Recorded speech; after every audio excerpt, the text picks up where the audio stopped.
नमस्कार मित्रांनो, मी तन्वी सुषमा परेश. 2025च्या IELTS बूटकॅम्पसाठी मी इथे सहभागी झाले होते.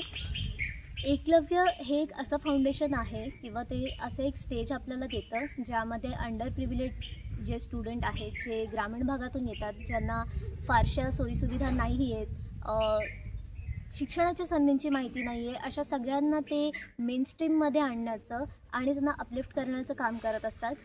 मुख्यतः हे नागपूरसारख्या जिल्ह्यामध्ये किंवा नागपूरसारख्या सिटीमध्ये इवन आहे. त्यामुळे इकडच्या यवतमाळ वगैरे जो गोंदिया, गडचिरोली असा जो पट्टा आहे आदिवासी भाग, जिथे याची फारशी माहिती नाही, इथल्या स्टुडंट्सना पुढे नेण्यासाठी ते काम करत असतात.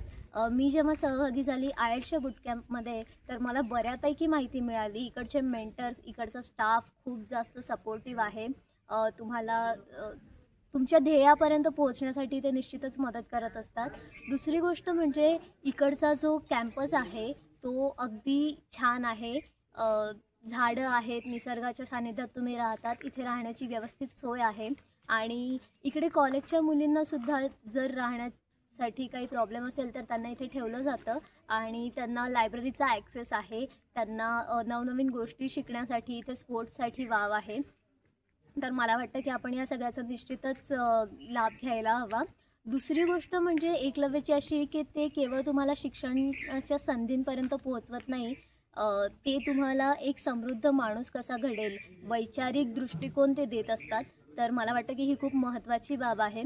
आणि यासोबत जसं मी आधी म्हणाली की शिक्षणाच्या संधी, इथे UG PGचे प्रोग्राम्स होत असतात, क्रॅश कोर्स होत असतात. त्याच्यामध्ये तुम्हाला अब्रॉड म्हणजे बाहेर देशात आणि आपल्या देशामध्ये ज्या नामांकित शिक्षण संस्था आहेत, युनिव्हर्सिटीज आहेत, त्यामध्येच ॲडमिशन घेण्यासाठी संधी आणि त्याची एकूणच संपूर्ण तयारी ते आपल्यापासून करून घेत असतात. तर मला वाटतं ही खूप महत्त्वपूर्ण बाब आहे, कारण आपल्याला ग्रामीण भागातून जेव्हा येतो आपल्याकडे खूप कमी माहिती असते या सगळ्या गोष्टींची. आपल्यामध्ये पोटेन्शियल असतं पण आपल्याला ते मे बी स्टेज मिळत नाही जिथून आपण ते लोकांपर्यंत घेऊन जाऊ शकतो. तर मला वाटतं की अशा फाउंडेशन्स अजून असले पाहिजे ज्याचा आपल्याला लाभ होईल.